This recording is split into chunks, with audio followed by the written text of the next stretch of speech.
said I'm against borrowing. I said I'm against reckless borrowing. I'm against borrowing for consumption. Okay. Let's be more analytical in this. If you borrow for production, you get it right. This country started on the right footing. The first loan ever requested by this country was in June 1964 by Tafa Balawa. Ruben, you're a student of history. Go and read what he wrote to the World Bank, requesting to borrow $82 million to build Kainji Dam. There's nothing wrong in borrowing, but the question is, what are you borrowing for? In a recession, the only way to come out of recession is to do what? Spend for growth. And you can only spend for growth either from savings or from borrowing. Tinubu's borrowing spree. Speaker Abbas exposes 149 trillion naira debt trap Nigerians must pay. Hello and welcome to Chinick TV, your #1 platform for fearless political analysis and truth-telling. Today, we dive into a shocking revelation, shaking Nigeria's political space. For the first time, the Speaker of the House of Representatives, Tajudeen Abbas, a loyal APC man, has openly condemned President Bola Ahmed Tinubu's reckless borrowing.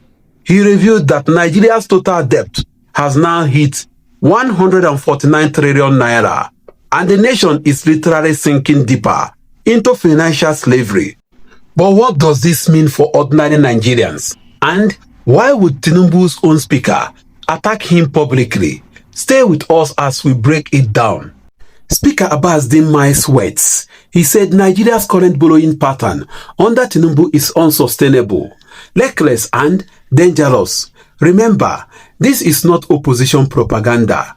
This is the #4 man in Nigeria's political hierarchy, elected on Tinubu's own party platform.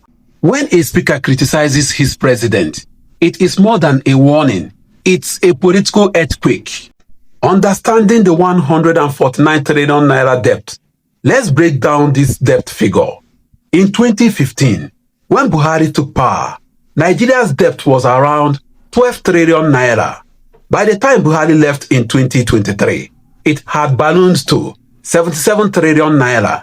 And now, just 1 year into Tinubu's government, Speaker Abbas says the debt has climbed to 149 trillion naira.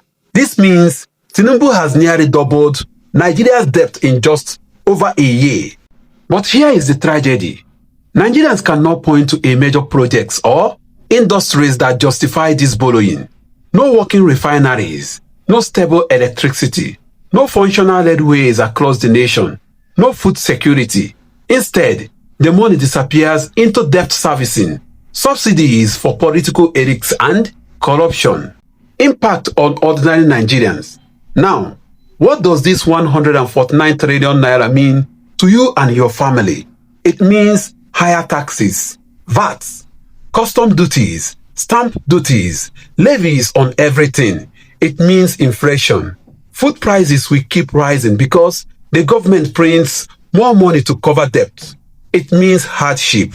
No new hospitals, no schools, no stable power because almost all government revenue goes into paying back creditors. Already, more than 96% of Nigeria's revenue is used for debt repayment. That means government is borrowing just to survive, not to develop the nation. In plain language, Nigeria is like a family that spends all its salary on loan repayment and then borrows more just to eat. But what are the political implications? This public rebuke by Speaker Abbas also has political weight. It shows that cracks are forming inside APC. Lawmakers are tired of defending an economy that is collapsing. It gives opposition figures like Peter Obi and Atiku Abubakar a powerful weapon. They will say, look, even Tinubu's speaker admits APC has mortgaged Nigeria's future. It also signals that many APC leaders are quietly distancing themselves from Tinubu ahead of 2027. They don't want to go down with him when Nigerians rise up in anger. Now let us see the likely Nigerian reactions. Here is what Nigerians are already saying on the streets and online.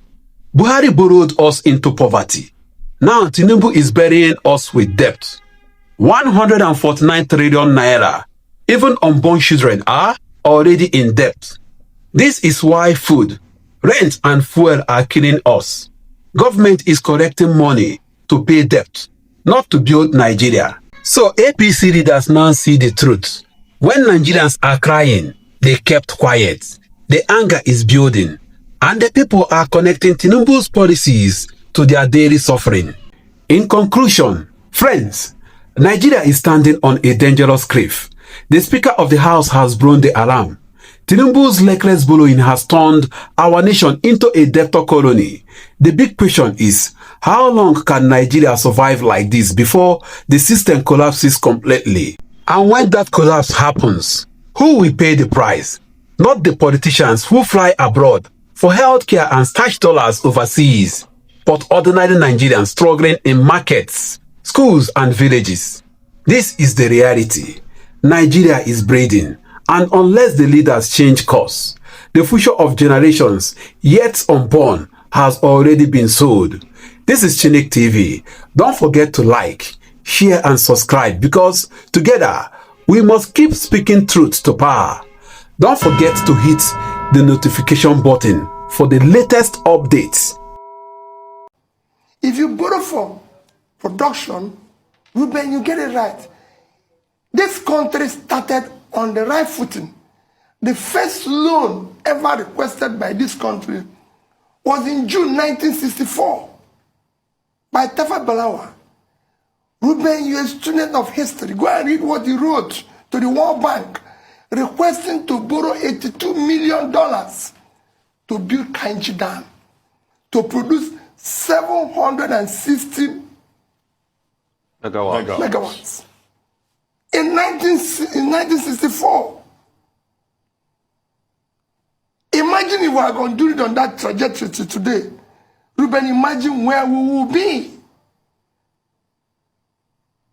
Even if you read the World Bank reply to him, they said, you are ambitious and right thinking this will simulate the economy of your country.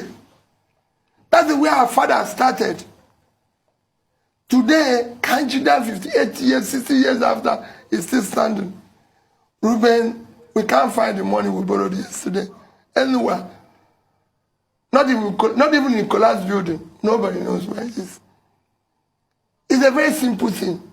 Today, as at December 2001, our total debt